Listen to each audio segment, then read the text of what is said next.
अस्सलाम वालेकुम।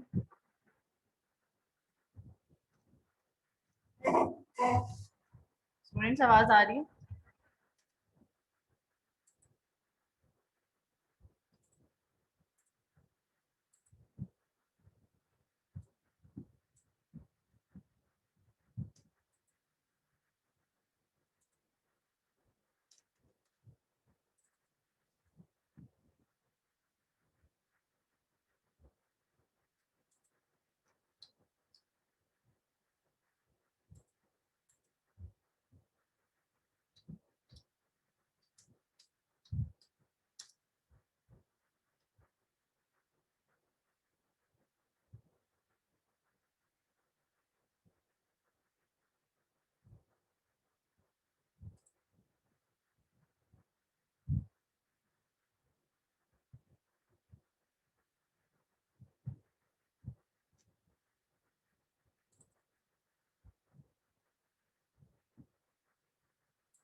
अस्सलाम वालेकुम। सबको आवाज आ रही है? वालेकुम सलाम जी मैम।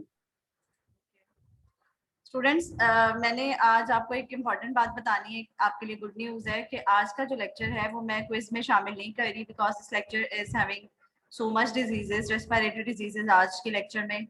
इंटरस्टिशियल लंग डिजीजेस हैं, इसके अलावा ब्रोंकिएक्टेसिस है और सिस्टिक फाइब्रोसिस है, ब्रोंकोजेनिक कार्सिनोमा है। तो this is very tough for you. आप मस्कुलोस्केलेटल सिस्टम को अच्छा से प्रिपेयर करें और रेस्पिरेटरी सिस्टम में जो नमूनिया और ट्यूबरक्लोसिस है उसको आप अगर प्रिपेयर कर लेते हैं तो दैट इज सफिशिएंट। ठीक है, आज वाला जो लेक्चर है वो क्विज में शामिल नहीं होगा, और इससे पहले जो ट्यूबरक्लोसिस और नमूनिया है वो आपने अच्छे से प्रिपेयर कर लेना है। क्विज सबको पता है कि 3 जून को 8 PM पे क्विज में रखूंगी। ठीक है, LMS पे अपलोड हुआ होगा, और अगर कोई स्टूडेंट आप में से अभी भी LMS पे एनरोल नहीं है मेरे पास, तो वो मुझे अभी बता दे, क्योंकि क्विज जो है वो LMS से ही आप करोगे, अटेम्प्ट करोगे, और अगर वहां पे आप एनरोल नहीं होगे तो आपको कभी भी क्विज आप अटेम्प्ट नहीं कर सकोगे। ठीक है, तो क्विज जो है वो करना सबके लिए बहुत कंपलसरी है। सिनेरियो बेस्ड क्वेश्चंस आएंगे इसमें। ठीक है, जो आपने अच्छे से प्रिपेयर कर लेने हैं। सिनेरियो बेस्ड क्वेश्चंस हो सकते हैं, रेडियोग्राफ्स हो सकते हैं, पिक्चर्स होंगी जो आपने डायग्नोस, इसमें डायग्नोसिस आपने जो है वो जो है डायग्नोस करनी होगी disease according to the signs and symptoms. Scenario जिस तरह से भी दिया होगा पेशेंट का। ठीक है, सिनेरियो बेस्ड क्वेश्चंस क्या होते हैं कि अगर आपको कोई केस हिस्ट्री दी जाए, ठीक है, पेशेंट की एज बता दी जाए, पेशेंट की साइंस एंड सिम्टम्स आपको बता दिए जाएं, और उसके बाद आपसे पूछा जाए कि व्हाट इज द डिजीज, ठीक है, डायग्नोसिस क्या है, and what are the signs and symptoms. ठीक है, और ये साइंस एंड सिम्टम्स अगर बता दिए गए हैं तो आपको ट्रीटमेंट ऑप्शंस पूछी जा सकती हैं। जैसे ट्यूबरक्लोसिस का एक सिंपल सा सिनेरियो बन सकता है, a patient came to you and he is a male patient of 29 years old, ठीक है, and he is resident of Androon Lahore. ठीक है, और आपको पता है कि वो बहुत क्राउडेड एरिया होता है। ठीक है, and he is having sputum productive cough, ठीक है, cough with sputum and fever from the last 3 months. ठीक है, and he has drastic weight loss, 8 to 10 kg उसका weight loss हुआ from the last 3 months, then what is the diagnosis and what are the treatment options? तो obviously the diagnosis is primary tuberculosis, ठीक है. Patient की history is very important. अगर history में वो आपको बताता है कि उसको कभी पहले एक्सपोजर नहीं हुआ और कभी ऐसे साइन एंड सिम्टम्स उसको अपीयर नहीं हुए या कभी उसका एक्सपोजर नहीं हुआ विद द ट्यूबरकुलस पेशेंट्स, ठीक है, तो वो प्राइमरी ट्यूबरकुलोसिस का पेशेंट है. And what is the treatment option? जब ट्रीटमेंट ऑप्शंस आप लिखते हैं एंटी ट्यूबरकुलस ड्रग्स जब आप मेंशन करते हैं तो आपने उसको ये भी उसमें मेंशन करना होता है कि ये जो ट्रीटमेंट है ये कितने अरसे तक आप पेशेंट को देते हैं, ठीक है. ट्यूबरकुलोसिस का ट्रीटमेंट जो होता है वो 9 मंथ्स तक पेशेंट्स को दिया जाता है. फर्स्ट 3 मंथ्स कौन सी ड्रग्स दी जाती हैं, नेक्स्ट 6 मंथ्स कौन सी ड्रग्स दी जाती हैं.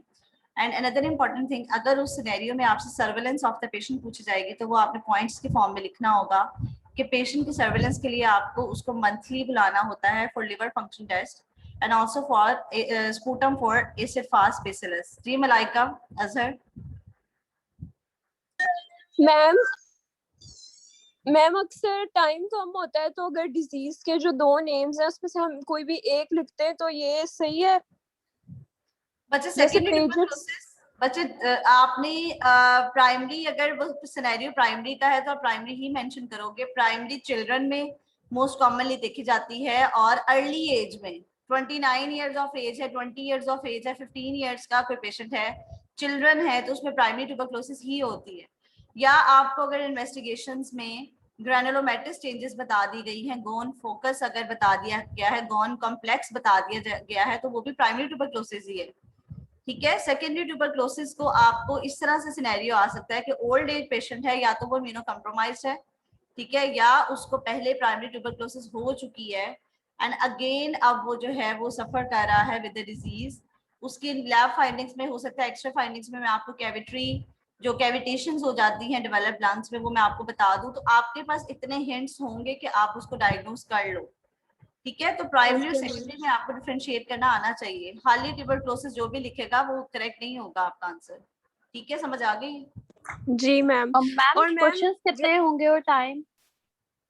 बच्चे क्वेश्चंस जो हैं वो मैं देखती हूँ. मुझे एक तो मैंने एमसीक्यूज देने हैं सिनेरियो बेस्ड, ठीक है, जिसमें आपने सिर्फ जिस तरह से एमसीक्यूज होते हैं आपने क्लिक करना होगा राइट आंसर को. एक मैंने आपको डिस्क्रिप्टिव वे में भी देना है कि तो मैं देख लेती हूँ टाइम मैनेजमेंट. 8 PM पे वैसे आपका कोई स्टार्ट होगा. अगर ये 20 to 25 भी क्वेश्चंस होते हैं तो उसके लिए टाइम आपको मैं 30 मिनट्स दे दूंगी. ये 25 मिनट्स भी काफी है. लेकिन मैम पहले तो आप इतना टाइम एमसीक्यूज के लिए देती थी ना, अब तो डिस्क्रिप्टिव भी है तो फिर लिखना भी है, सबमिट भी कराना, तो थोड़ा सा फिर ज्यादा टाइम हो जाए. 25 अगर एमसीक्यूज होंगे तो 30 minutes is sufficient I think. No ma'am, MCQs के लिए तो ठीक है. आप कह नहीं रही कि आप डिस्क्रिप्टिव यानी शॉर्ट क्वेश्चंस टाइप भी देंगी अगर? बच्चे वो मैं आपके साथ डिस्कस कर लूंगी. अभी हमारी एक और क्लास है ना थर्सडे को, तो थर्सडे तक मैं इंशाल्लाह बनाकर आपके साथ कर लूंगी डिसाइड कि क्या करना है, ठीक है. अभी आप सिर्फ प्रिपेयर करें, ठीक है. Okay now today's. जी जी फातिमा बात बता दें मैम, जब हम लोगों ने क्विज के लिए प्रिपरेशन करनी है, क्विज के लिए भी हमने वैसे ही बुक से भी पढ़ना है और हमने स्लाइड से भी पढ़ना है, या मैम वो आपने सिर्फ हमें वाइवा के लिए मेथोडोलॉजी बताई थी? बच्चे जब आपने प्रिपेयर अपना सब्जेक्ट करना है तो फिर आपने दोनों जगह से करना है. वो सिर्फ स्पेसिफिकली वाइवा के लिए नहीं था, वो क्विज के लिए भी था, ठीक है मैम. और मैम एक दफा एक मेल के थ्रू आप वो वाले टॉपिक्स जो हम लोगों ने बुक से मतलब कुछ ऐसे भी टॉपिक्स थे ना जो स्लाइड में सफिशिएंट कंटेंट लिखा हुआ था, मैम अगर आप वो वाले आपने सब बुक से करने हैं. आपको मैंने ट्यूबरकुलोसिस का आई थिंक सिर्फ कहा था कि आप साइड से कर लो, उसमें सफिशिएंट है. क्योंकि ट्यूबरकुलोसिस से रिलेटेड एक स्टूडेंट ने मुझसे पीसीआर से रिलेटेड एक बात पूछी थी कि पीसीआर टेस्ट जो है वो बहुत एलैबोरेटेड फॉर्म में बुक में लिखा हुआ है, तो हमें इतनी एलैबोरेटेड फॉर्म में नहीं चाहिए, ठीक है. जितना बुक में जितना लेक्चर में लिखा हुआ है ट्यूबरकुलोसिस वो सफिशिएंट है. निमोनिया का जैसे मैंने आपको बुक से पढ़ने के लिए कहा था, और नमूनिया में लेक्चर के अलावा लेक्चर में हॉस्पिटल एक्वायर्ड नमूनिया और एस्पिरेशन नमूनिया नहीं लिखा हुआ था, वो आपने बुक से करना है. वो जो टाइप्स हैं 2 नमूनिया की, तो बुक से आप ट्यूबरकुलोसिस भी रीड कर लो, लेकिन जो मेन पॉइंट्स हैं वो लेक्चर में कवर हुए हैं. अदरवाइज तो मैंने आपको सारे ही टॉपिक्स मस्कुलोस्केलेटल सिस्टम के भी कहा था कि आपने बुक से जरूर पढ़ लेने हैं, ठीक है.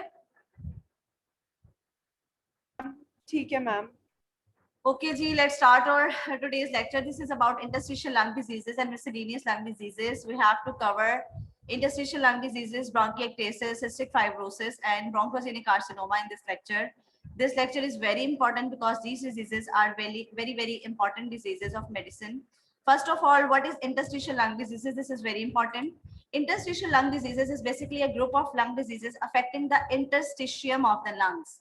Now, what is the interstitium of the lungs? The tissue and space around the alveoli. These are the alveoli. Alveoli के around पे जो ये सारी space होती है और यहाँ पे जो tissues होते हैं, this is basically the space, ठीक है, जिसको हम interstitium कहते हैं. इसमें interstitial fibroblast है, endothelial cells है, matrix है, connective tissue, capillary lumen है, macrophages, ठीक है. तो alveoli, this is the alveoli, ठीक है. इसके around जो space है, that is the interstitial space of the lung. और इस space में जो भी इन्फ्लेमेटरी कंडीशंस होती हैं, फाइब्रोसिस होता है, ठीक है, तो उसको हम इंटरस्टिशियल लंग डिजीजेस कहते हैं. Interstitial lung diseases is basically the group of diseases affecting the interstitium, the tissue and space around the alveoli, air sacs, it concerns alveolar epithelium. Alveolar epithelium से जो रिलेटेड चीजें हैं, इससे related ये diseases हैं, ठीक है. एल्वियोलाई जो कि lined by different types of cells हैं. टाइप 1 एल्वुलर सेल्स होते हैं, टाइप 2 सेल्स होते हैं, ठीक है.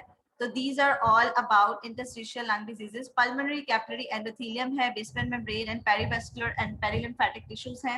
It may occur when an injury to the lungs triggers an abnormal healing process. ठीक है. So the most important thing here is these diseases are basically happened when there are injuries in the lungs, and later on when the injuries become in the healing process. ठीक है. आपको पता है कि जो healing processes होते हैं different diseases के, जैसे tuberculous granulomas बन गए, तो granuloma जब heal भी होता है तो healing process में भी lungs में कुछ changes आ जाती हैं. जैसे lungs में fibrosis develop हो जाता है, scarring develop हो जाती है, lungs जो हैं वो solidify हो जाते हैं, ठीक है. तो basically what is the main issue in these diseases? When there is injury to the lungs and afterwards when there are abnormal healing responses occurs in the body, ठीक है. Ordinarily the body generates just the right amount of tissue to repair damage, but in interstitial lung diseases, ठीक है, वैसे तो normally क्या होता है कि जब भी healing process start होता है, lungs में किसी किस्म की कोई injury होती है, तो normal एक response generate होता है body का, जिससे क्या होता है कि रेजोल्यूशन हो जाती है. अगर इन्फ्लेमेटरी सेल्स वहां पे एक्यूमुलेट हुए हैं तो वो रिजॉल्व हो जाते हैं, ठीक है. बट इंटरस्टिशियल लंग डिजीजेस में कुछ एबनॉर्मल हीलिंग प्रोसेसेस होते हैं, जिसकी वजह से लंग्स जो है वो इस तरह इफेक्ट हो जाते हैं, उनमें स्कारिंग डेवलप हो जाती है, लंग्स जो है वो सॉलिडिफाई हो जाते हैं. Tissue around the air sacs become scarred and thickened. This is the main pathology. जो टिश्यूज है अराउंड द एयर सैक्स, ये जो एयर सैक्स हैं बेसिकली एल्वुलाई हैं, इनके अराउंड जो टिश्यूज हैं ये स्कारिंग डेवलप हो जाती है इसमें, ठीक है, और ये थिकन्ड हो जाते हैं. This makes it more difficult for oxygen to pass into the blood stream. तो दिस इज वेरी इंपॉर्टेंट. आपको पता है when there is air entry into the lungs, alveoli के लेवल पे जब एयर एंट्री होती है, ऑक्सीजन जो है वो एल्वुलाई में एंटर होती है. तो alveoli are the very delicate structure. इसके अराउंड कैपिलरीज का नेटवर्क होता है, और ये जो कैपिलरीज का नेटवर्क होता है इसमें अब्जॉर्प्शन होती है ऑक्सीजन की फ्रॉम द एल्वुलाई, ठीक है.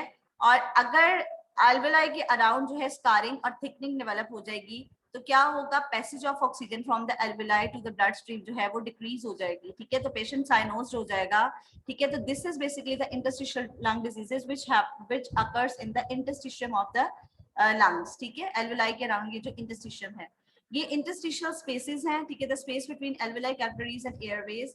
This is basically the alveoli. Cross section लिया गया है एल्वुलाई का. This is the bronchioles. Bronchioles में जो लाइनिंग है सेल्स की, bronchioles are lined by the cells which are called neuroendocrine cells. This green vessels shows the lymphatic vessels. Bronchioles are basically the tiny airways. Capillary networks are these networks which surrounds the alveoli. There are surfactants present. This is basically the liquid which coats the inside of the alveoli, ठीक है. तो this is all about the structure of the alveoli, ठीक है, कि cross section ये दिखाया हुआ है, ठीक है. और मोर स्पेसिफिकली अगर आप एक एल्वुलाई को देख लें तो this is the alveolar space. ये जो एल्वुलाई है this is the alveolar space inside, and outside these are all the cells which are actually involved in the interstitial lung diseases. when healing process occur after the lung trauma, these substances or these cells basically become causes inflammation, और यहाँ पे क्या होता है, scarring develop हो जाती है, thickening develop हो जाती है, and ऑक्सीजन की जो ब्लड स्ट्रीम में जो पैसेज है जो उससे पास ऑन होना होता है due to thickening of these outside interstitium, वो डिक्रीज हो जाती है, ठीक है। Now what is the significance of interstitial lung disease? This is basically the lung, ठीक है। जब हीलिंग प्रोसेसेस एबनॉर्मल हो जाती हैं तो जो lung is basically the soft tissue, ठीक है, जिसमें जो है इजीली एयर पास होती है। ड्यूरिंग इंस्पायरेशन ऑक्सीजन जो है इनहेलेशन होती है, और एक्सपायरेशन के during expiration exhalation of carbon dioxide होती है। But due to some lung traumas, trauma अब किसी भी किस्म का ट्रॉमा हो सकता है, that trauma may be due to tuberculosis, may be due to pneumonia, may be due to some drugs, ठीक है। तो उसकी वजह से जब हीलिंग प्रोसेसेस एबनॉर्मल हो जाती है तो इस तरह से लंग्स जो है वो कैल्सिफाई हो जाता है, लंग्स जो है वो बहुत थिकेंड हो सकता है, हो जाता है, और इससे स्कारिंग डेवलप हो जाती है। Now, what is the significance of interstitial lung diseases? The average rate of survival for someone with the disease is currently between 3 to 5 years. This is very important. एक दफा interstitial lung diseases जब develop हो जाती हैं तो obviously survival rate कम हो जाता है, and prolonged interstitial lung disease may result in pulmonary fibrosis, ठीक है। prolonged हो जाएंगी तो fibrose हो जाएगा पूरा lung इस तरह से। 2015 में interstitial lung diseases are the very severe diseases and it can affect 1.9 million people worldwide. This is very important figure, ठीक है। Now what are the causes of interstitial lung diseases? ये आपको पता है कि a term used idiopathic is the term when there is no identifiable cause, ठीक है। अगर कोई cause अगर किसी disease का हमें नहीं मिलता तो हम कहते हैं कि this is the idiopathic जो है वो disease, जब when there is no cause identified, ठीक है। तो idiopathic interstitial pneumonias होते हैं is a term given to interstitial lung diseases with an unknown cause. They represent majority of cases of interstitial lung diseases, up to 2/3 of the cases, and they were sub-classified by the American Thoracic Society in 2002 into 7 subgroups. ठीक है। तो idiopathic pulmonary fibrosis develop हो जाते हैं, ये most common cause है जिसमें आपको कॉज जो है वो कोई भी नहीं मिलती पेशेंट में, ठीक है। और इस जब आप देखते हैं पेशेंट की रेडियोग्राफ्स करते हैं, ठीक है, जब पेशेंट आपके पास डिस्निया के साथ ब्रेथलेसनेस के साथ आता है, वो सांस लेने में उसे दुश्वारी हो रही होती है, तो आप पेशेंट की जब हिस्ट्री लेते हैं तो उसमें कोई भी आपको आइडेंटिफाइबल कॉज नहीं मिलता। आप पेशेंट से ट्यूबरक्लोसिस की निमोनिया की हिस्ट्री लेते हैं, ड्रग्स की हिस्ट्री लेते हैं, किसी भी इनहेलेशनल जो है वो टॉक्सिक एजेंट की, एयर पोल्यूशन की आप हिस्ट्री लेते हैं, लेकिन आपको कोई आइडेंटिफाइबल कॉज नहीं मिलता, ठीक है। Now what are basically the causes of idiopathic lung disease, interstitial lung diseases? Secondary interstitial lung diseases must be due to some causes, ठीक है। secondary जो भी disease होती है उसके बहुत सारे causes होते हैं, तो secondary interstitial lung diseases are those diseases with known etiological factors. क्या क्या causes हो सकते हैं? First of all, autoimmune diseases. As you know that in autoimmune diseases there are antigen antibody complexes developed in the body, और जब वो lungs की basement membrane में जाके डिपॉजिट हो जाते हैं तो it can cause interstitial lung diseases. Because होता क्या है, एंटीजन एंटीबॉडी कॉम्प्लेक्सेस बने और बाद में जब हीलिंग प्रोसेस में रेजोल्यूशन हुई उससे क्या हुआ कि इंटरस्टिशियम ऑफ द लंग्स जो है वो स्कार्ड हो गए और थिकेंड हो गए। The same is the case with sarcoidosis. Sarcoidosis is another disease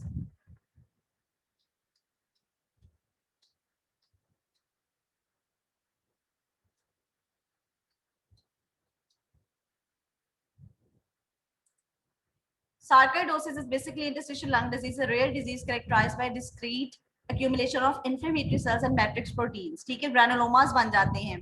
Sarcoidosis is एक ऐसी डिजीज है कि जिसमें inflammatory cells जो है डिपॉजिट हो जाते हैं जगह जगह, ठीक है, मैट्रिक्स प्रोटीन्स के साथ, और क्या करते हैं इसमें जो है granulomas डेवलप हो जाते हैं लंग्स में, जिससे पेशेंट जो है वो उसको लेटर ऑन जो है इंटरस्टिशियल लंग डिजीजेस डेवलप हो जाती है, ठीक है। तो sarcoidosis is a condition in which there are granulomas formation occur, and as a result of which interstitial lung diseases happen, ठीक है, pulmonary sarcoidosis में। Another important cause is rheumatoid arthritis. As you know, in rheumatoid arthritis is an autoimmune disease, और उसमें क्या होता है, antigen antibody complexes बनते हैं। सिस्टेमिक लूपस एरिथेमेटोसिस में भी लंग्स अफेक्ट होते हैं। हमने SLE में पढ़ा था कि स्किन अफेक्ट होती है, इसी तरह से मल्टी सिस्टम डिजीज है सिस्टेमिक लूपस एरिथेमेटोसिस, और उसमें किडनीज की बेसमेंट मेम्ब्रेन अफेक्ट होती है, इसी तरह लंग्स में जो है डिपॉजिट हो जाते हैं antigen antibody complexes, systemic sclerosis is another disease, polymyositis, dermatomyositis, तो these are all the positive agents, basically these are the connective tissue diseases.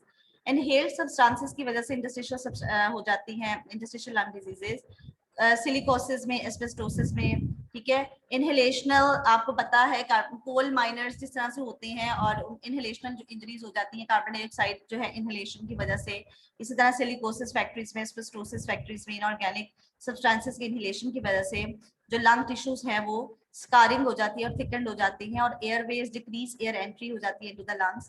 Now some other causes of interstitial lung diseases are drug induced, antibiotics में more specifically जो antibiotics होती हैं वो chemotherapeutic agents हैं कुछ, ठीक है, एंटी एरिथमिक ड्रग्स हैं, ठीक है। ये रिसर्च हुई है जिससे पता चला है कि ये वो ड्रग्स हैं कि जो हमारी लंग्स में स्कारिंग कर देती हैं, इसीलिए जो एंटीबायोटिक्स होती हैं या किसी भी ड्रग का अनड्यू यूज नहीं करना चाहिए, because every drug has a side effect, ठीक है। और मोर स्पेसिफिकली एंटीबायोटिक्स में, कीमोथेरेप्यूटिक एजेंट्स में, एंटी रिथमिक एजेंट्स जो हैं they are responsible for these interstitial lung diseases. अगर इनकी क्रॉनिक एडमिनिस्ट्रेशन की जाए बॉडी में, ठीक है, ब्यूमाइसिन है, दिस इज एंटीबायोटिक, साइक्लोफॉस्फेमाइड है, मीट्रॉन है, प्रोकेनामाइड है, पेनिसिलिन है, ठीक है, गोल्ड, नाइट्रोफ्यूरेंटॉइंस है, ठीक है। तो these are all the drugs which cause interstitial lung diseases. This is very important viva voice question के name the drugs which causes interstitial lung diseases, ठीक है। तो these are the drugs. Infections में covid infection, as you know covid क्या करता है, mnemonic patches develop हो जाते हैं लंग्स में। वायरल इन्फेक्शन जो कोरोना वायरस है कोविड-19 वो क्या करता है, लंग्स में न्यूमोनिक पैचेस डेवलप कर देता है। वो न्यूमोनिया जब रिजॉल्व होने लगता है तो पेशेंट्स की इंटरस्टिशियल लंग डिजीजेस डेवलप हो जाती है due to thickening and scarring of the interstitium, ठीक है। और पेशेंट को अगर इन्फेक्शन जो है उसका खत्म भी हो गया but still patient is having difficulty in breathing, ठीक है, due to these diseases. Atypical pneumonia, tuberculosis, clamidia, trachomatis infection, and respiratory syncytial virus infection. These are the infective causes of interstitial lung diseases. These are the causes of interstitial lung diseases which are drug induced. This is infective causes, and these are connective tissue the disorders, ठीक है, and some substances also cause interstitial lung diseases. So these all causes are very very important, ठीक है. Now what are the clinical features? Very uncommon disease below 50 years of age. 50 years से कम के लोगों में ये नहीं होगी. Progressive breathlessness develop हो जाती है पेशेंट में. Dyspnea develop हो जाता है. Patient is unable to breathe. Sometimes बहुत severity हो जाती है. पेशेंट को non-productive cough होती है इसमें. Reduced chest expansion. Chest expansion क्यों कैसे होती है, जब नॉर्मली जो लंग्स जो है वो फंक्शन कर रहे होते हैं, इंस्पायरेशन के थ्रू चेस्ट जो है एक्सपैंड कर जाती है और फिर इलास्टिक रिकॉइल के थ्रू जो है लंग्स जो है वो back to their normal shape आ जाते हैं ड्यूरिंग एक्सपायरेशन। ऑब्वियसली जब लंग्स के अंदर स्कारिंग पड़ी हुई है, थिकनिंग हुई हुई है, ठीक है, लंग्स जो है वो सॉलिडिफाई हुए हुए हैं, ठीक है, जिस तरह से हमने इस डायग्राम में देखा था। तो लंग्स की प्रॉपर जब मूवमेंट नहीं होगी, प्रॉपर एयर एंट्री नहीं होगी, तो क्या होगा, हमारी जो चेस्ट एक्सपेंशन जो है वो प्रॉपर नहीं होगी। तो reduce chest expansion restrictive lung diseases में होती है। टेकिपनिया होगा, increase respiratory rate, central cyanosis होगा। Central cyanosis developed when there is decrease oxygen saturation in the body. Obviously lungs में स्कारिंग है, लंग्स जो हैं वो बहुत थिकन्ड हुए हैं, ठीक है, इंटरस्टिशियल स्पेसेस जो इंटरस्टिशियम है वो थिकन्ड हुई हुई है। ऑक्सीजन सैचुरेशन जो है प्रॉपर नहीं हो रही बॉडी में due to poor air entry into the lungs, तो पेशेंट में साइनोसिस डेवलप हो जाएगा। फिंगर क्लबिंग डेवलप हो जाएगी, ठीक है, तो finger clubbing is very important.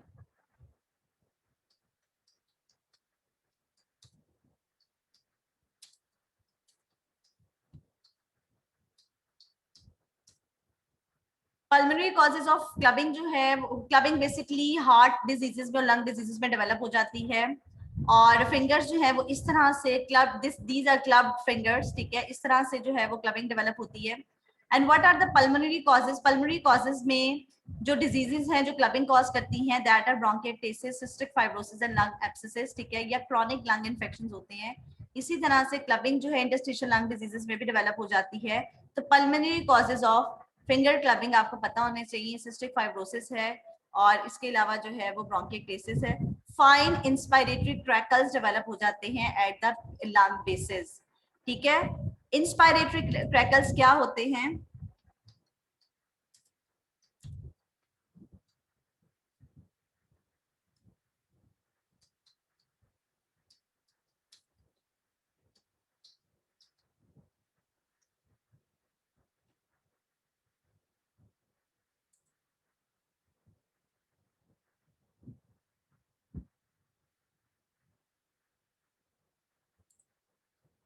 Patient को जब आप ऑस्कल्टेट करते हैं तो पेशेंट जो है ड्यूरिंग इंस्पायरेशन उसको फाइन क्रैकल्स डेवलप हुए होते हैं, and how these fine crackles auscultate, auscultation पे कैसी इसकी साउंड होती है।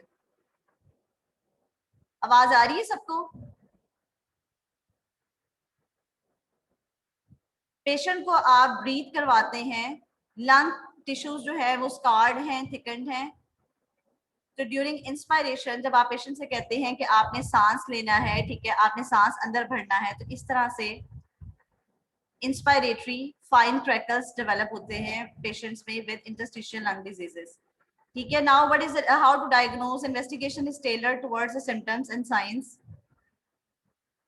आप proper and detail history looking for the occupational exposures. आपने जब हिस्ट्री लेनी है पेशेंट की, तो आपने पेशेंट की हिस्ट्री लेनी है कि पेशेंट का ऑक्यूपेशन क्या था। हो सकता है वो किसी ऐसी फैक्ट्री में काम करता है जहाँ पे उसको इनहेलेशनल इंजरीज हो गई हैं लंग की, और जिसकी वजह से उसको इंटरस्टिशियल लंग डिजीजेस डेवलप हो गई हैं। Pulmonary function test are very important, ठीक है, to show the restrictive pattern. आपने पल्मोनरी फंक्शन टेस्ट करने होते हैं कि ये देखने के लिए कि पेशेंट की जो मूवमेंट है चेस्ट की वो रिस्ट्रिक्टेड तो नहीं है, लंग्स की जो मूवमेंट है वो रिस्ट्रिक्टेड तो नहीं है। लंग बायोप्सी भी आप लेते हैं, but this is the last resort. ठीक है, जब आप पेशेंट को जो है वो पेशेंट को डायग्नोज नहीं कर पा रहे due to some other diagnostic criteria, so lung biopsy आप ले लेते हैं, but this is the last resort. Diagnosis में X ray chest is very important. X-ray chest is usually the first test to detect interstitial lung diseases, but the chest radiograph can be normal in up to 10% of the cases. High resolution CT scan also performed to diagnose the disease. Interstitial lung diseases is not a single disease, but encompasses many different pathological processes. तो आपने अगर तो patient को occupational injuries है, occupational exposure है, तो patient को आपने कहना है कि आपने अवॉइड करना है ऐसा एनवायरनमेंट जिसकी वजह से आपकी जो है इनहेलेशन होती है।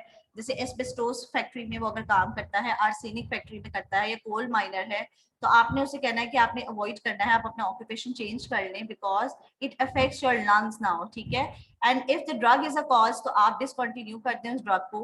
अगर जो है in many cases the unknown cases होते हैं, कॉज जो है वो फाइंड आउट आप नहीं कर पाते, ठीक है, तो आप उन पेशेंट्स को जो है वो नॉर्मल लाइंस पे ट्रीट करते हैं।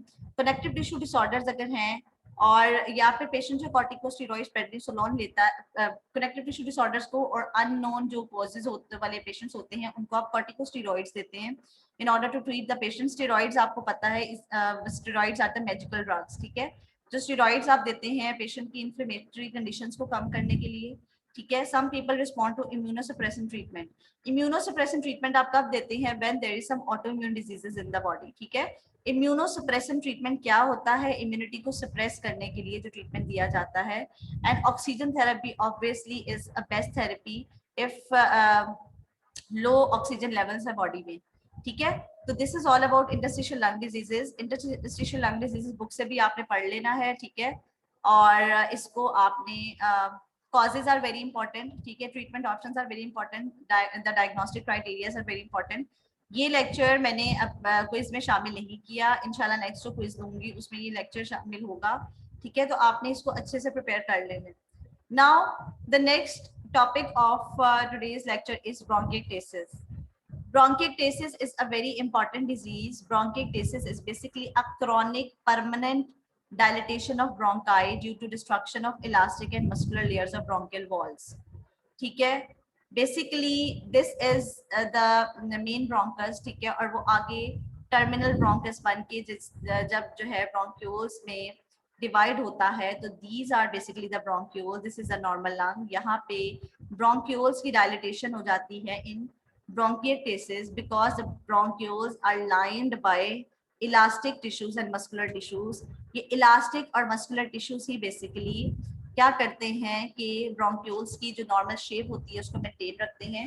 When there is loss of this lining elastic and muscular tissues जो कि line कर रहे होते हैं, जब वो डैमेज हो जाते हैं तो bronchioles जो है वो क्या करते हैं? dilate हो जाते हैं। तो ब्रोंकिएक्टेसिस में बेसिकली जो एयरवेज होते हैं, this is a healthy airway, तो ब्रोंकिएक्टेसिस में एयरवेज इस तरह से डायलेटेड फॉर्म में हो जाते हैं, म्यूकस जो है एक्यूमुलेट हो जाता है, और this is the main pathology, chronic permanent dilatation of bronchi due to destruction of elastic and muscular layers of bronchial walls. ठीक है, bronchial walls में जो muscular tissues और elastic tissues हैं वो डैमेज हो जाते हैं, जिसकी वजह से डायलिटेशन हो जाती है ब्रोंकाई की। दिस मे बी डिफ्यूज्ड और लोकलाइज्ड, या तो ये पूरे जो है डिफ्यूज फॉर्म में सब ब्रोंक्यूल्स जो है इफेक्ट हो जाते हैं, या एक लोकलाइज्ड जो ब्रोंक्यूल है वो इफेक्ट होता है। Impairment of drainage of bronchial स्क्रीशंस, obviously जब ये आउटर जो लाइनिंग है दैट इज मस्कुलर लेयर और इलास्टिक जो फाइबर्स हैं, अगर जब ये लॉस हो जाएंगे तो क्या होगा, जो म्यूकस की ड्रेनेज है वो प्रॉपर्ली नहीं हो सकेगी। म्यूकस प्लग्स इस तरह से डेवलप हो जाएंगे और इस तरह से एयरवेज में जो है ना वो म्यूकस एक्यूमुलेट हो जाएगा। Accumulation of secretions leads to permanent infection of affected segment. Accumulation of mucus की वजह से infection develop हो जाएगा। In Pakistan, pulmonary tuberculosis is the major cause. ठीक है, pulmonary tuberculosis जो है bronchiectasis कर देती है। pulmonary tuberculosis में क्या होता है, आपने secondary tuberculosis में भी पढ़ा है कि क्या होता है, कैविटीज डेवलप हो जाती हैं। ये कैविटीज जब डेवलप हो जाती हैं तो क्या होता है कि ब्रोंकिएक्टेसिस होते हैं। जो ब्रोंकिएक्टेसिस की फाइंडिंग्स किस तरह से होंगी, जो ब्रोंक्यूल्स हैं वो डायलेट हो जाएंगे, उनका इलास्टिक जो फाइबर है, लाइनिंग जो फाइबर है और मस्कुलर जो वॉल्स हैं वो डिस्ट्रॉय हो जाएंगी और जो एयरवेज हैं वो डायलेट हो जाएंगे। ठीक है, तो this is the main pathology, primarily a disease of child और young adult but can occur at any age. ठीक है, तो अपर लोब्स में ब्रोंकिएक्टेसिस की जो कॉजेज हैं that are cystic fibrosis and tuberculosis. Tuberculosis आपको पता है कि अपर लोब ऑफ जो upper part of the lungs है उसको अफेक्ट करती है because due to high oxygen concentration here. ठीक है, तो अपर लोब्स में लंग्स के जो मेन कॉजेज है ब्रोंकिएक्टेसिस की that are cystic fibrosis and tuberculosis. Cystic fibrosis अभी हम डिटेल में पढ़ेंगे। जो central part of the lung है, अगर इसमें ब्रोंकिएक्टेसिस डेवलप हो जाता है तो द कॉजेज और cystic fibrosis, ABPA congenital tracheobronchomegaly। ठीक है, what is ABPA?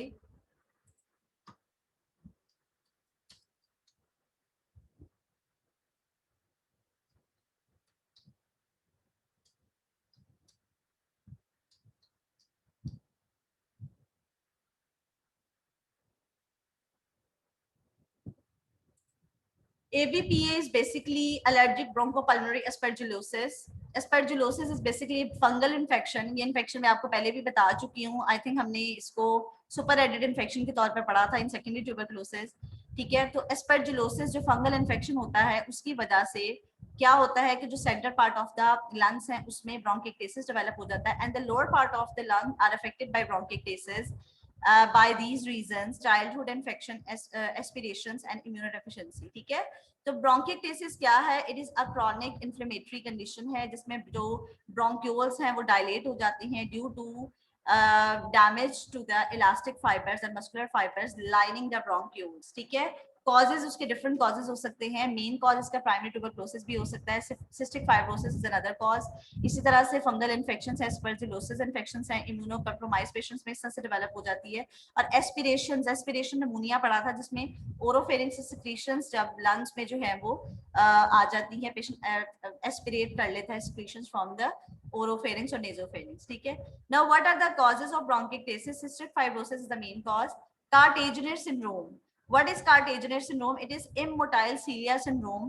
Cilias are basically the structures in our respiratory system। ठीक है, हमारे एयरवेज में जो सीलियाज होते हैं वो क्या फंक्शन परफॉर्म करते हैं कि जो सिक्रीशंस होती हैं उनको ड्रेन करने में, क्लियर करने में cilias plays a very important role. तो कार्टेजिनियर सिंड्रोम में क्या होता है? इमोटाइल सीलिया सिंड्रोम हो जाता है जिसकी वजह से सिक्रीशंस एक्यूमुलेट हो जाती हैं into the airways and it can lead to dilatation of the airways। ठीक है, तो this is the cause of bronchiectasis। Chronic pulmonary tuberculosis is a cause, lung abscesses, aspiration pneumonia, suppurative pneumonia when there are pus containing cavities developed, immunodeficiency traits leading to chronic pulmonary infections like AIDS। So these are all the etiological factors of bronchiectasis। Now what are the clinical features? This disease, ये bronchiectasis के साथ patient किस तरह present करेगा? Chronic productive cough, patient आपके पास present करेगा, वो आपको कहेगा कि मुझे बहुत पुरानी रेशे वाली खांसी है जो कि सुबह सुबह जो है वो ज्यादा हो जाती है, worse in the morning. Copious purulent sputum, और वो बताएगा आपको कि उसका बलगम बहुत ज्यादा निकलता है। ठीक है, वो बहुत ज्यादा मुश्किल से बलगम निकालता है और उसका बहुत पुरुलेंट और कोपियस बहुत ज्यादा अमाउंट में स्पूटम होता है। Fever with increased cough and sputum. Hemoptysis slide to massive and recurrent. Hemoptysis क्या है? When there is blood comes out during cough. ठीक है, कफ के दौरान स्पूटम के साथ जब ब्लड आता है तो that is haemoptysis. Deteriorating general health when disease is extensive, as with anorexia, weight loss and clubbing of the fingers. जैसे जैसे डिजीज एडवांस होती है, अभी मैंने आपको क्लबिंग के जो है वो पल्मोनरी कॉजेज बताए हैं, उसमें bronchiectasis is one of the cause. ठीक है, तो clubbing of the fingers develop हो जाएगी. डिजीज जैसे ही एडवांस होती है तो पेशेंट में एनोरेक्सिया, भूख नहीं लगती उसे. ठीक है, और वेट लॉस हो जाता है, पेशेंट का वेट जो है वो लॉस हो जाता है. नाउ हाउ टू इन्वेस्टिगेट, आपने स्पूटम एग्जामिनेशन करवाना है, स्पूटम का कल्चर एंड सेंसिटिविटी करवाओगे. एसिड फास्ट बेसिलस के लिए क्यों करवाएंगे?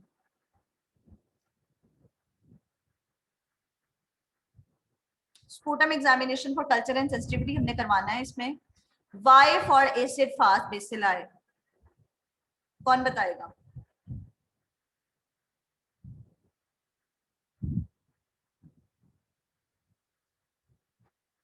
पता है किसी को ये बात?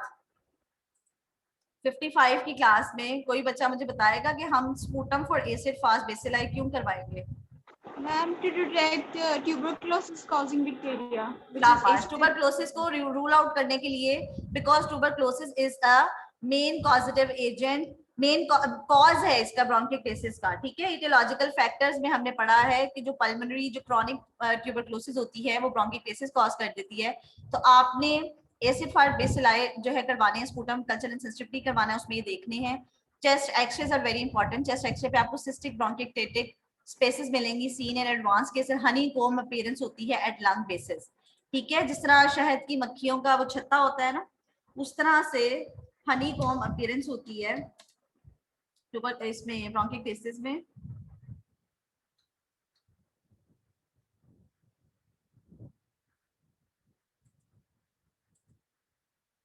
ठीक है, ये जिस तरह से ये रेडियोग्राफ है, इसको अगर आप देखो तो ये जिस तरह से ये डेवलप हुआ है हनीकॉम्ब अपीयरेंस. ये क्यों हुआ है? क्योंकि डायलेटेशन ऑफ जो हमारे ब्रोंक्यूल्स है उनकी डायलेटेशन हुई है. ठीक है, तो इस तरह से आपको रेडियोग्राफ पे जो है वो पिक्चर मिलेगी.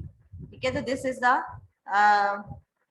Perfect finding of bronchiectasis. ठीक है, इस तरह से हनीकॉम्ब अपीयरेंस होगी. ओके, मोस्ट एडवांस्ड इन्वेस्टिगेशन आप करवाते हो to diagnose this disease is high resolution CT chest, bronchoscopy sometimes required and pulmonary function test करवाए जाते हैं फॉर ऑब्स्ट्रक्टिव पैटर्न. ठीक है, पल्मोनरी फंक्शन टेस्ट आप करवाते हैं रिस्ट्रिक्टिव पैटर्न देखने के लिए कि रिस्ट्रिक्शन कितनी डेवलप हुई हुई है, जैसे इंटरस्टिशियल लंग डिजीज में थी, या ऑब्स्ट्रक्शन देखने के लिए, ऑब्स्ट्रक्टिव पैटर्न देखने के लिए. तो pulmonary function test are very very important investigation. How to manage the patient, आपको पता है कि पेशेंट के अंदर सिक्रीशंस जो हैं वो ड्रेन आउट नहीं होती, तो postural drainage is very important. Patient को आप पीछे से थपथपाएं ताकि उसकी जो सिक्रीशंस हैं वो उसकी बाहर निकलें. ठीक है, और पेशेंट की एयरवेज जो है वो क्लियर हो, और जिसकी वजह से पेशेंट की जो एयरवेज जो वो है ब्रीदिंग जो है वो उसकी नॉर्मल हो जाए. Chest physiotherapy is very important in this regard, and antibiotic therapy is very important according to culture and sensitivity report. मैंने आपको कल्चर एंड सेंसिटिविटी रिपोर्ट के बारे में बताया था कि ऑर्गेनिज्म को कल्चर करवाया जाता है इन द लेबोरेटरी, और लेटर ऑन उसी ऑर्गेनिज्म की सेंसिटिविटी देखी जाती है अगेंस्ट डिफरेंट एंटीबायोटिक्स. तो आपने कल्चर एंड सेंसिटिविटी की रिपोर्ट के मुताबिक एंटीबायोटिक देना होता है. जैसे अब हमारे यहाँ पे समटाइम्स रिपोर्ट नहीं भी आई होती तो एंटीबायोटिक्स हम शुरू करवा देते हैं. तो आपको अगर तो आप उस ऑर्गेनिज्म से स्पेसिफिक उसकी सेंसिटिविटी जिन एंटीबायोटिक्स के अगेंस्ट है, अगर आप उससे रिलेटेड वही एंटीबायोटिक शुरू करवाते हो तो आपको बहुत अच्छे इफेक्ट्स मिलते हैं. Bronchodilators are very important. Ventolin आप देते हैं बिकॉज ऑब्स्ट्रक्शन स्क्रीशंस की वजह से हो जाती है एयरवेज में. वैसे तो एयरवेज डायलेटेड है, बट एयरवेज की जो मस्कुलर और इलास्टिक फाइबर्स का लॉस हुआ है उसकी वजह से सिक्रीशंस ड्रेन नहीं हो पाती और एयरवेज जो है ब्लॉक हो जाते हैं. तो उसके लिए ब्रोंकोडायलेटर्स दिए जाते हैं. यही ब्रोंकोडायलेटर्स एस्थमा में भी दिए जाते हैं. ठीक है, Ventolin is the main drug. Surgical treatment when lesion is confined and patient not responding to medical treatment, no role in progressive disease or cystic fibrosis. Surgical treatment इसमें नहीं किया जाता मोस्टली, या तो किसी एक स्पेसिफिक रीजन में अगर डिजीज है तो वहां सर्जिकली रिमूव कर दिया जाता है डायलेटेड एयरवेज को, but there is no role of surgery with progressive disease. अगर डिजीज जो है प्रोग्रेसिव है, एडवांस्ड है, बहुत जैसे हनीकॉम्ब अपीयरेंस देखिए जिसमें बहुत सारा लंग का एरिया जो है इन्वॉल्व हुआ है, तो उसमें सर्जरी जो है वो उसकी कोई वो नहीं है, उसका कोई रोल नहीं है, ठीक है। नाउ हाउ टू प्रिवेंट, आपने प्रिवेंशन कैसे करनी है, adequate treatment of whooping cough. अगर लंग्स का कोई भी इंफेक्शन हुआ है, चिल्ड्रन में वूपिंग कफ डेवलप हुई है, मीजल्स डेवलप हुए हैं, प्राइमरी ट्यूबरक्लोसिस हुई है चाइल्डहुड में, तो आप एडिक्वेटली उसको ट्रीट करें। एडिक्वेटली ट्रीट करने का क्या मकसद होता है कि आपने डिजीज को रेडिकेट कर देना है। अगर तो वो इन्फेक्शन रह जाएगा तो वहां पे क्या होगा, ब्रोंकिक्टेसिस डेवलप हो जाएगा जो है with the passage of time, और पेशेंट को जो है वो लेटर ऑन कॉम्प्लिकेशन के डेवलप हो जाएगी, उसके एयरवेज इसी तरह से डायलेट हो जाएंगे, म्यूकस जो है वो अंदर प्लग्स बन जाएंगे और ब्रीदिंग डिफिकल्टीज होंगी। अर्ली रिकग्निशन आपने करनी है एंड ट्रीटमेंट ब्रोंकियल ऑब्स्ट्रक्शन की, ठीक है। तो दिस इज द प्रिवेंटिव जो आपने करने हैं इंटरवेंशंस, ठीक है। नाउ 2 डिजीजेस हमने अभी तक पढ़ ली हैं, इंटरस्टिशियल लंग डिजीजेस एंड दूसरी कौन सी डिजीज पढ़ी है? आप लोग सो तो नहीं रहे सब? मैम ब्रोंकियोस्टेटिस। दूसरी कौन सी डिजीज पढ़ी है? ब्रोंकाइटिस, ब्रोंकिएक्टेसिस, ठीक है। और पहली कौन सी डिजीज थी? Interstitial lung diseases. शाबाश, जाग रहे हो सब लोग? जी ma'am. Okay. Now the third disease is cystic fibrosis. Very, very important disease. Cystic fibrosis, as you know, is a cause of bronchiectasis also. ठीक है. Why this is so important and what is the main pathology behind and what is the etiological factors? किसी भी disease के medicine में viva में अगर कोई भी डिजीज पूछ ली जाए, उस डिजीज से रिलेटेड उसका कॉज पूछा जाएगा, उस डिजीज से रिलेटेड जो उसके प्रीडिस्पोजिंग फैक्टर्स होंगे या फिर उसकी जो मेन पैथोलॉजी होगी, दैट इज वेरी इंपॉर्टेंट कि डिजीज की क्या पैथोफिजियोलॉजी है, ठीक है। तो यही पॉइंट्स होते हैं, या फिर रिस्क फैक्टर्स पूछे जा सकते हैं आपसे, साइंस एंड सिम्टम्स पूछे जा सकते हैं, ट्रीटमेंट ऑप्शंस पूछे जा सकते हैं, how to diagnose the disease, what are the investigations required to diagnose the disease. So these points are very important. Cystic fibrosis एक ऑटोसोमल रिसेसिव डिजीज है, जेनेटिक म्यूटेशंस हो जाती हैं उस जीन में जो कि लोकेटेड है in the long arm of chromosome 7. So this is very important to acknowledge that cystic fibrosis is an autosomal recessive disease due to genetic mutation of a gene located on the long arm of chromosome 7. As you know that this disease is having genetic basis. एक family member अगर affect होगा तो दूसरे family members भी affect हुए हो सकते हैं. जब भी किसी डिजीज की जेनेटिक बेसिस होती हैं तो ये डिजीज जो है वो एक ही फैमिली के डिफरेंट जो होते हैं लोग उनको हो सकती है. दिस इज वेरी इंपॉर्टेंट, ठीक है. तो जेनेटिक बेसिस है इस डिजीज की. बेसिकली ये जो जीन है जो कि लॉन्ग आर्म ऑफ क्रोमोसोम 7 पे लोकेटेड है, ये जीन करता क्या था और जब ये जीन जो है इसमें म्यूटेशन डेवलप हो गई तो बॉडी में क्या changes I. This gene is basically cause or this gene is basically what this gene is doing normally in the normal circumstances. This gene is basically responsible for the chloride channels regulation. Sodium chloride जो channels होती हैं body में उनकी regulation करता है ये gene जो कि लोकेटेड है लॉन्ग आर्म ऑफ क्रोमोसोम 7 पे. और जब इस जीन में म्यूटेशंस डेवलप हो गई तो what happened in the body, basically the sodium chloride जो चैनल्स हैं, मोर स्पेसिफिकली क्लोराइड चैनल्स, इनमें इनकी रेगुलेशन डिस्टर्ब हो गई. The gene encodes for chloride channel, which is essential for regulation of salt and water movement across the cell membrane. Cell membrane के across जो sodium chloride या salt and water की जो movement होती थी, that is basically the responsibility of this gene. जब इस gene में म्यूटेशन आ गई तो increase sodium chloride content in sweat causes increased viscosity of the secretions. हुआ क्या, ये जीन म्यूटेटेड हो गया, सोडियम क्लोराइड की कंसंट्रेशन या सोडियम क्लोराइड का कंटेंट बॉडी की सिक्रीशन में ज्यादा हो गया, जिसकी वजह से जितनी बॉडी की सिक्रीशंस हैं, चाहे वो स्वेटिंग है, चाहे वो लंग्स की सिक्रीशन है, चाहे वो हमारे एक्सोक्राइन ग्लैंड्स की सिक्रीशन है या एंडोक्राइन ग्लैंड्स की सिक्रीशन है, वो सारी सिक्रीशन क्या हो गई, थिक एंड हो गई, उनकी विस्कोसिटी बढ़ गई। अब उस विस्कोसिटी के बढ़ने की वजह से क्या क्या प्रॉब्लम्स आए पूरी बॉडी में, ठीक है।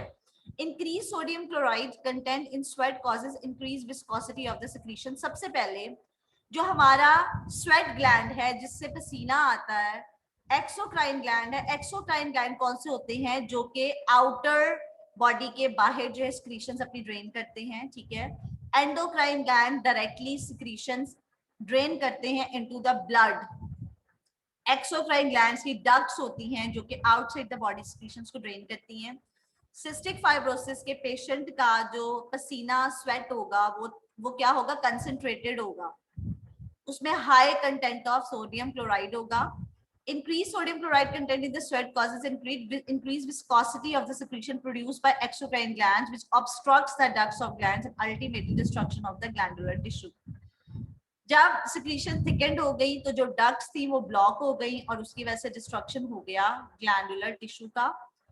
Now what are the clinical features, respiratory effects क्या आएंगे, ब्रोंकोपल्मोनरी सिक्रीशंस थिक हो जाएंगी, leading to impaired ciliary function of the tracheobronchial tree.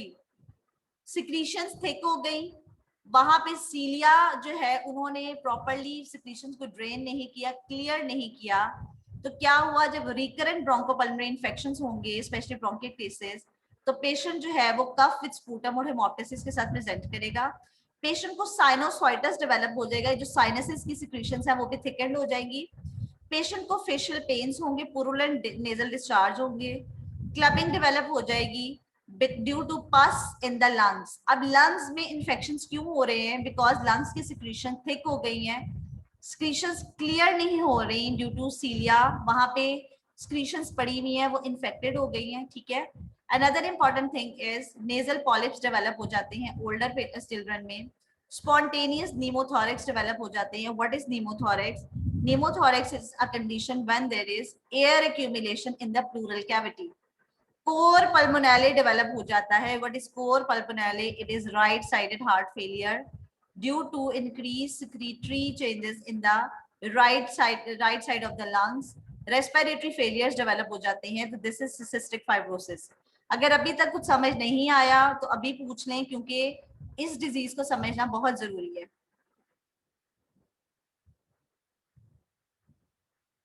Ma'am अभी आप कोर परमानेंट का बता रही थी, वो अगेन बता दें। सॉरी, कोर परमानेंट का बता रही थी। कोर पल्मोनेले को ही मैंने सर्च किया, मैं आपको क्लियरली बताती हूँ। Cor pulmonale is basically a condition most commonly arises out of complication from high blood pressure in the pulmonary arteries. Basically this is the condition when there is pulmonary hypertension occurs. Pulmonary hypertension कब होता है, जब body में pressure ज्यादा हो जाएंगे, और आपको पता है कि बॉडी से जो ब्लड आता है through superior and inferior vena cava, वो कहाँ आता है, right side of the heart में आता है। Right side of the heart में प्रेशर इंक्रीज हो गए, right side of the heart पे ब्लड लेके जाता है लंग्स में, ऐसे ही होता है फॉर ऑक्सीजनेशन, वहां से ब्लड फिर लेफ्ट साइड पे आएगा। बेसिकली पल्मोनरी हाइपरटेंशन जब लंग्स में प्रेशर्स इंक्रीज हो जाते हैं and right sided heart failure हो जाता है, दिस इज कोर पल्मोनेले, ठीक है। बॉडी में प्रेशर्स इंक्रीज हो जाते हैं and this can lead to pulmonary hypertension and right sided heart failure, ठीक है। These are basically the complications of cystic fibrosis. Secretions thick हो जाती हैं, glandular obstructions हो जाती हैं, sinusitis develop हो जाती हैं, spontaneous pneumothorax हो जाते हैं। क्या होता है कि lungs की जो pleural cavity है उसमें air accumulation हो जाती है, ठीक है। तो these are all effects of cystic fibrosis. ये हमने अभी respiratory effects पढ़े हैं। What are the effects of cystic fibrosis in the GIT? आपको पता है जेनेटिक एक म्यूटेशन हुई भी है जीन की, पूरी बॉडी इफेक्ट होगी उसमें। GIT में एक्यूमुलेशन हो जाती है थिक सिक्रीशंस की, leading to pancreatic duct obstruction, pancreatic destruction हो जाती है पैंक्रियास की। स्टीटोरिया डेवलप हो जाता है। What is steatorrhoea? When there is increase fat excretion from the body, fat की अब्जॉर्प्शन नहीं होती और फैट की एक्सक्रीशन को कहते हैं steatorrhoea. More than 85% of the patient में कोलेस्ट्रॉल गॉलस्टोन्स बन जाते हैं, ठीक है। गॉल ब्लैडर में स्टोन्स बन जाते हैं, ऑब्वियसली गॉल ब्लैडर की सिक्रीशन थिक हो जाएंगी, स्टोन्स बन गए। Cirrhosis of the liver develop हो जाता है, लिवर जो है वो सॉलिडिफाई हो जाता है। Increase incidence of peptic ulcer and GI malignancy, peptic ulcer develop हो जाता है, ऑब्वियसली पूरी बॉडी इफेक्ट हुई है, स्टमक की सिक्रीशन जो है थिक हो जाएंगी, अल्सर्स डेवलप हो जाएंगे, HCl की प्रोडक्शन ज्यादा हो जाएगी, और GIT में कैंसर्स डेवलप हो जाएंगे। Other effects are malnutrition, malabsorption leading to increased pulmonary sepsis। ठीक है, बॉडी में स्क्रीशन थिकेंड हो गई हैं, अब्जॉर्प्शन भी कम हो रही है, ठीक है, मैल अब्जॉर्प्शन हो गई हैं, puberty and sexual maturity delayed हो जाती है। इन पेशेंट्स में, मेल्स में सिस्टिक फाइब्रोसिस वाले पेशेंट्स में vas deferens and epididymis develop ही नहीं होता, इनफर्टाइल होता है ये पेशेंट। फीमेल्स में पेशेंट कंसीव तो कर लेती हैं बट सेकेंडरी एमेनोरियस डेवलप हो जाते हैं।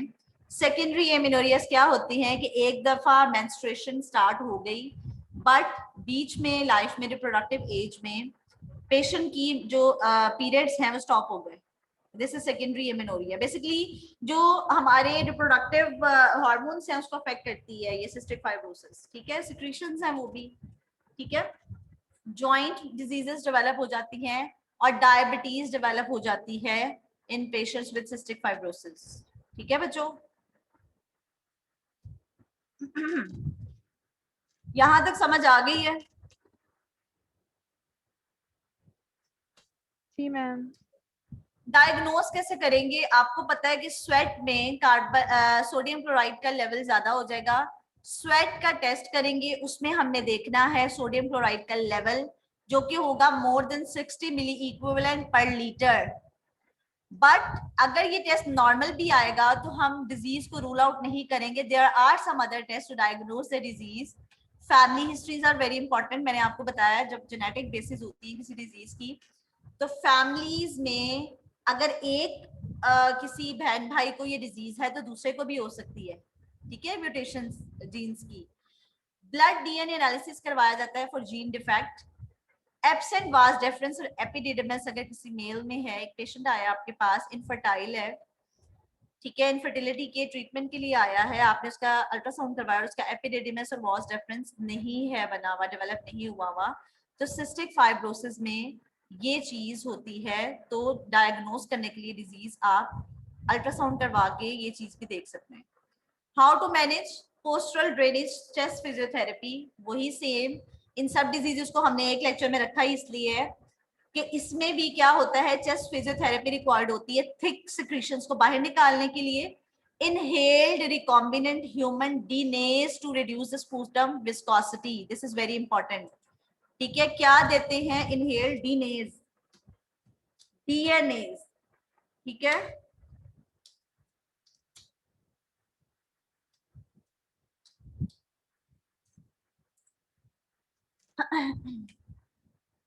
Basically, what is this? Once daily nebulized recombinant human deoxyribonuclease दिया जाता है। This is basically a therapy for cystic fibrosis. इसमें क्या होता है कि पेशेंट की विस्कोसिटी ऑफ स्पूटम को डिक्रीज करने के लिए ट्रीटमेंट दिया जाता है और एनहांस करने के लिए सिक्रीशंस को क्लियर करने के लिए, ठीक है। तो ये एक ऐसा ट्रीटमेंट है जो इनहेल्ड फॉर्म में दिया जाता है, ठीक है, in order to decrease the viscosity of the secretion. ये क्या है? Once daily nebulized recombinant human deoxyribonuclease. इतनी डिटेल में नहीं पूछूंगी, जो टर्मिनोलॉजी यहाँ पे यूज की हुई है उसको मैं आपको बेसिकली समझाने की कोशिश कर रही हूँ कि ये एक ऐसा ट्रीटमेंट है to reduce the sputum viscosity. ये एक तरह का आप ये समझ लो एक प्रोटीन डेरिवेटिव है जिसको इनहेल्ड फॉर्म में पेशेंट को दिया जाता है। Antibiotics are very important obviously in order to decrease the infections. Inhaled bronchodilators in order to dilate the airways. Airways में थिक सिक्रीशंस हैं, पेशेंट से सांस नहीं लिया जा रहा तो आप वेंटोलिन सॉल्बिटामोल देंगे। Inhale corticosteroids to reduce the inflammation, vaccination for pneumococcus and influenza. Lung transplantation की जाती है और genetic screening for family members to identify the carriers, ठीक है। दूसरे जो एक तो पेशेंट डायग्नोज आपने कर लिया, बाकियों को आप जेनेटिक उनकी स्क्रीनिंग करते हो in order to identify the carriers in the family, ठीक है बच्चों।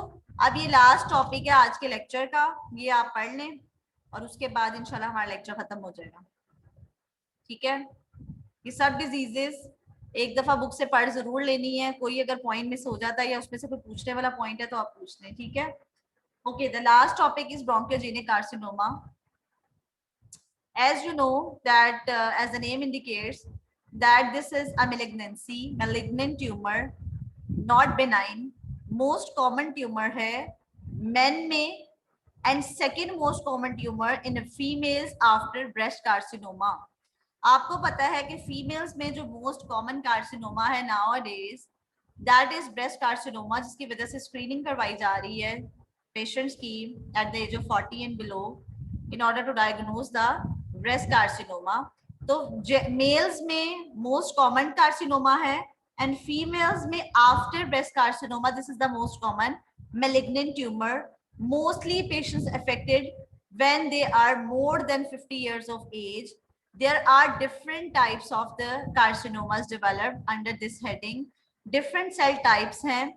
Squamous cell carcinoma 35% होता है, adenocarcinoma 30%, small cell carcinoma 20% and large cell carcinoma 15%. These are basically the different cells और percentages ये हैं इनमें carcinoma develop होने की. Now this is the tumorous growth which when appears on the radiograph, this is a dense opaque shadow appears on the radiograph. ये जो एक dense opaque shadow होगा ये different होगा from or tuberculous granuloma and also from or pneumonic consolidation. ये एक thickened सा patch होता है, उससे ये different होगा. बहुत hard सी ये जो है वो एक आप ये समझ लो growth होती है lungs में.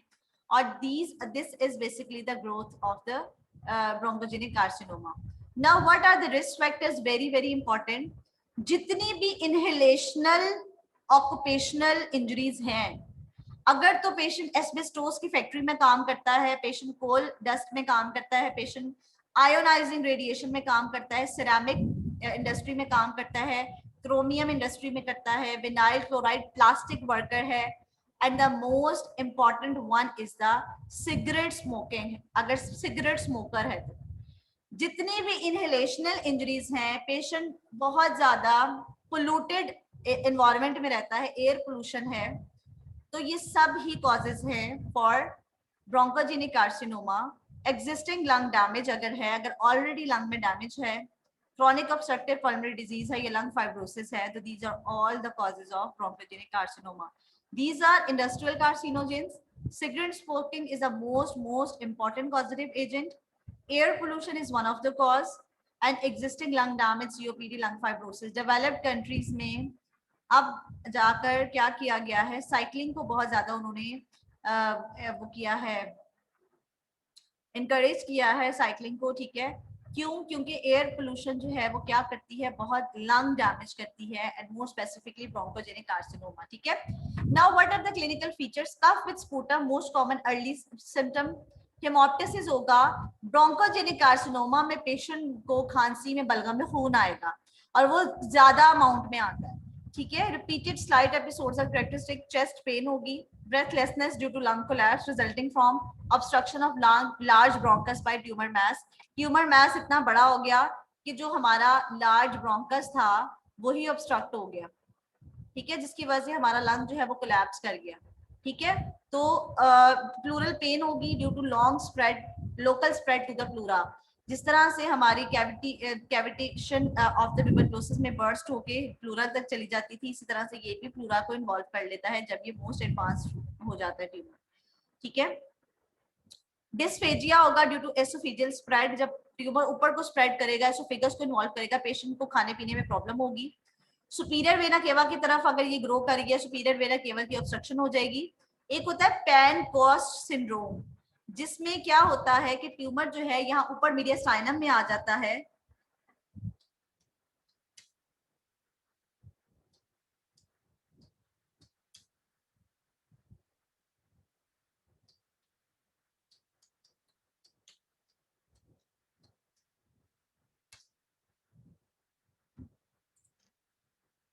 जिसमें ट्यूमर जो है वो इस तरह ग्रो कर देता है, ठीक है. लंग्स से ऊपर यहाँ पे जो ब्रेकियल प्लेक्सस पड़ा हुआ है वहां पे क्या करता है, सेंसेशंस जो है वो लॉस हो जाती है. ब्रेकियल प्लेक्सस आपको पता है कि अपर लिम्ब को इन्वॉल्व सारा सप्लाई करता है, जो नर्व्स होती है, मीडियन नर्व है, अल्नर नर्व है, रेडियल नर्व है। तो पैनकोस सिंड्रोम में क्या होता है कि ट्यूमर इस तरह एक्सटेंड कर जाता है ऊपर और ये जो सारी नर्व्स हैं इनको डैमेज कर देता है। समटाइम्स ये सुपीरियर वेना केवा की ऑब्स्ट्रक्शन कर देता है, ठीक है। रिकरेंट लेरिंजियल नर्व के इन्वॉल्वमेंट की वजह से हॉर्सनेस ऑफ द वॉइस होगी, पेशेंट की आवाज बहुत भारी हो जाएगी। इंटरकॉस्टल नर्व इन्वॉल्वमेंट हो जाती है, पेन होती है। ब्रेन में मेट्स चली जाती हैं, पर्सनालिटी चेंजेस आएंगे, फिट्स पड़ेंगे पेशेंट को, बोन पेन्स होती हैं बोन्स में जब मेट्स चले जाते हैं। लंग्स से जो है ना, लंग्स का जो ब्रोंकोजेनिक कार्सिनोमा है जल्दी स्प्रेड करता है। ऑब्वियसली लंग्स से ही तो ब्लड आपकी पूरी बॉडी को जो है वो जाना होता है, ठीक है। जॉन्डिस हो जाएगा, लिवर जब इन्वॉल्व हो जाएगा। पैरानियोप्लास्टिक सिंड्रोम्स हो जाते हैं। पैरानियोप्लास्टिक सिंड्रोम्स क्या होती हैं? एक तो नॉर्मली बॉडी में जो एंडोक्राइन ग्लैंड्स पड़े हुए हैं वो अपनी अपनी सिक्रीशंस जो है वो निकालते हैं। बट पैरानियोप्लास्टिक सिंड्रोम क्या होता है कि जो ब्रोंकोजेनिक कार्सिनोमा में नियोप्लास्टिक सेल्स होते हैं वो क्या करते हैं, वो डिफरेंट हार्मोन्स जो है वो सिक्रीट करते हैं। हाइपरकैल्सीमिया हो जाता है जब ये सेल्स जो हैं पैराथायराइड हार्मोन रिलीज करते हैं। कुशिन सिंड्रोम हो जाता है जब इन सेल से जो है ब्रोंकोजेनिक कार्सिनोमा वाले सेल से ACTH रिलीज होता है, that is called ectopic ACTH production. फिर inappropriate ADH secretion, anti diuretic hormone secrete होने लग जाता है इन सेल से। तो ये एबनॉर्मल हार्मोनल सिक्रीशंस होती हैं from the neoplastic cells of bronchogenic carcinoma. How to investigate? Chest x-ray पे आप तभी डायग्नोज करेंगे when the tumour is 1 to 2 centimeter large. CT scan is very reliable, ठीक है, to pick up the pathological changes. CT of the brain and upper abdomen आप करेंगे metastasis के लिए. MRI is safer than CT because MRI में जो है वो कोई डाई रिक्वायर्ड नहीं होता. साइटोलॉजी आप करते हैं, स्पूटम में और प्लूरल फ्लूइड्स में आप मेलिग्नेंट सेल्स को डिटेक्ट कर लेते हैं. फाइब्रो ऑप्टिक ब्रोंकोस्कोपी की जाती है. Ma'am city of the brain क्यों किया जाता है और मेटास्टेसिस वहां पे उसका क्या मतलब रिलेशनशिप होता है? बच्चे मेट्स जो है आप ब्रेन में देखते हो, सीटी ब्रेन में कि मेटास्टेसाइज हो जाता है जब मेट्स जो हैं वो स्प्रेड कर जाती हैं ब्रेन में. ये फाइब्रो ऑप्टिक ब्रोंकोस्कोपी है, ठीक है, जिसमें आप ये वो प्रोसीजर है जिसमें फिजिशियन एग्जामिन करता है ब्रीथिंग पैसेजेस को, ठीक है, और इस तरह से वो फाइंड आउट करता है डिजीज को. अनदर इम्पॉर्टेंट थिंग इज आपने ट्रीटमेंट कैसे करना है. क्यूरेटिव ट्रीटमेंट होती है surgical resection. Surgical resection, surgery से आप ट्यूमर को तभी निकालते हैं जब ट्यूमर एक साइड पे पड़ा हो, कन्फाइंड हो एक ही साइड पे. Unfortunately, most patients present with advanced disease and palliative treatment can only be offered. Palliative treatment क्या होती है? जो रेडियो और कीमोथेरेपी है. सर्जिकल रिसेक्शन जो है वो स्मॉल सेल कार्सिनोमा में नहीं की जा सकती because small cell carcinoma already spread कर चुका होता है. वो डायग्नोज ही तब होता है जब वो स्प्रेड हो चुका होता है. 5-year survival rate after resection of squamous cell carcinoma can be high as 75% in stage 1 and 55% in stage 2. Contraindications क्या होती हैं सर्जरी की? स्मॉल सेल कार्सिनोमा में आप सर्जरी नहीं करते बिकॉज इट बहुत रैपिडली स्प्रेड करता है. ओल्ड एज में सर्जरी नहीं करते. पुअर रेस्पिरेटरी फंक्शंस के साथ सर्जरी नहीं कर सकते. डिस्टेंट मेटास्टेसिस, जब ऑलरेडी पूरा मेटास्टेसाइज हो ही गया, पूरी बॉडी में मेट्स फैल गए, तो सर्जरी नहीं की जा सकती. इसी तरह मीडियस्टाइनल इन्वॉल्वमेंट में वोकल कॉर्ड्स अगर पैरालिसिस हो गया, एसोफेजियल इन्वॉल्वमेंट हो गई, वेना केवा की ऑब्स्ट्रक्शन हो गई, ट्रेकियल ऑब्स्ट्रक्शन हो गई, पॉजिटिव सुप्राक्लेविकुलर बायोप्सी अगर आ गई, तो आप सर्जरी नहीं करते. रेडियोथेरेपी आप कब करते हैं? when there is vena cava obstruction या severe chest wall pain है due to meds, और it is a treatment of choice if tumor is inoperable, ठीक है. स्मॉल सेल कार्सिनोमा में radiotherapy is very effective.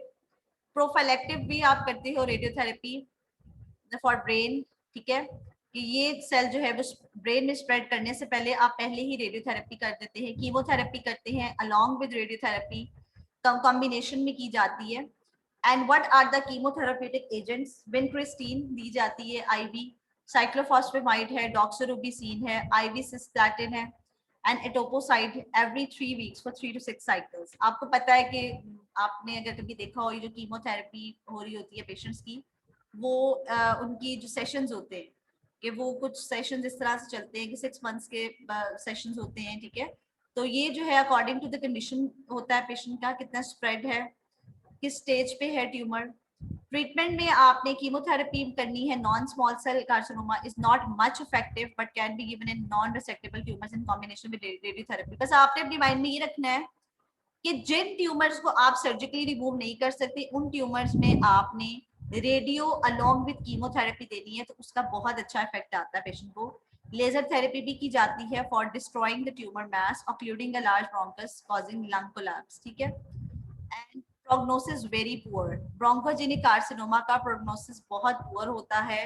Survival इसका सिर्फ 5 years है, only 10% after diagnosis.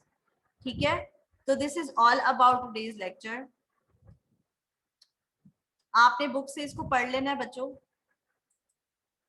कोई प्रॉब्लम इस लेक्चर में? क्योंकि अब इसमें बहुत सारी डिजीजेस हैं, ये कोई सिंगल डिजीज नहीं है जैसे ट्यूबरक्लोसिस या निमोनिया था. इसको पढ़ लें बुक से, और बुक से पढ़ के आपका जब तक क्विज है इस वीक में, नेक्स्ट जो लेक्चर उसमें आप मुझसे अपनी जो भी क्वेरीज हैं वो आप मुझसे पूछ सकते हैं. ठीक है. ओके जी, अटेंडेंस लगवा लें. Abiha Tariq. Present. Eman Afzal. Eman Fatima. Present ma'am. Eman Khan. Present. Aleen Khan. Amna Sattar. Present ma'am. Aqsa Khan. Aqsa Wazir. Present ma'am. Ma'am Aqsa Khan present. ठीक है जी. अरीज फातिमा. Present ma'am. अरीशा यूनस.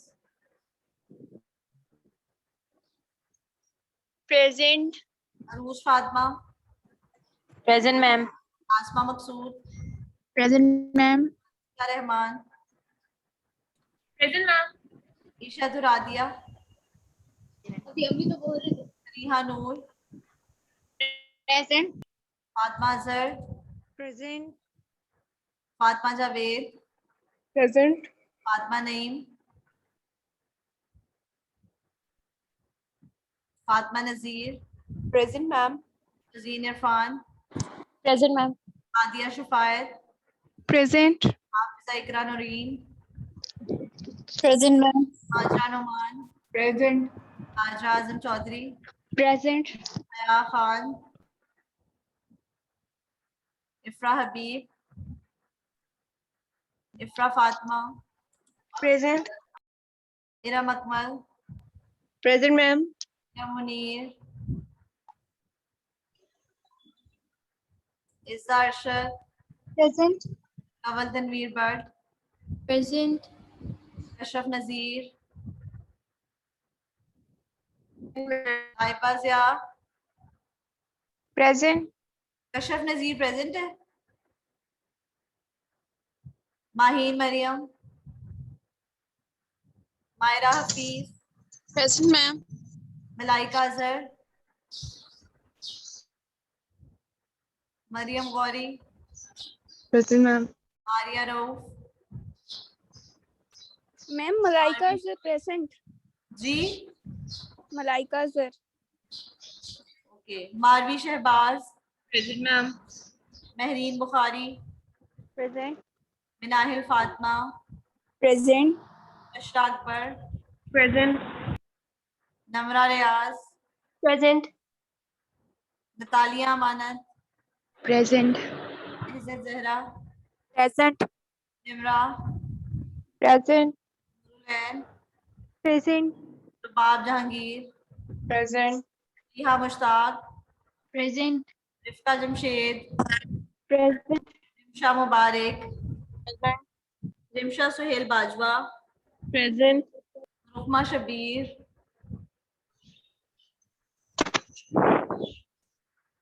सबा Husnain. Present ma'am. Asia Iqbal. Present. Present. Saman Asghar. Present ma'am. मन साकिब. प्रेजेंट. हमरा तारिक. सना सलीम. प्रेजेंट. सहर Zaheer. Present. Kafia Babar. Present ma'am. Hamza. Present ma'am. Ahsan Mushtaq. Syeda Anusha Ali. Present ma'am. Syeda Rida Batool. Tehreem Akram, Present, ma'am. Maima Shakeel, Present. Salma, Present, ma'am. Fatima, Zainab Shahid, जिसकी attendance नहीं लगी वो हैंड रेज कर। ओके, जैनब शाहिद, प्रेजेंट है। एमन अफजल आपकी नहीं लगी, जैनब शाहिद प्रेजेंट है, जीना एहसन, Present. एमन अफजल आपकी नहीं लगी, और किसकी नहीं लगी अटेंडेंस? प्रेजेंट है। आप हैंड रेज कर ले, मुझे आपकी आवाज नहीं आ रही। रिदा हो आप? रिदा। ओके ठीक है जी, सैयद रिदा बतूल, ठीक है जी, टेक केयर बच्चों, और आपने अच्छा प्रिपेयर कर लेना अपना क्विज इंशाल्लाह, और वो थर्सडे को होगा, ठीक है जी, टेक केयर, अल्लाह हाफिज।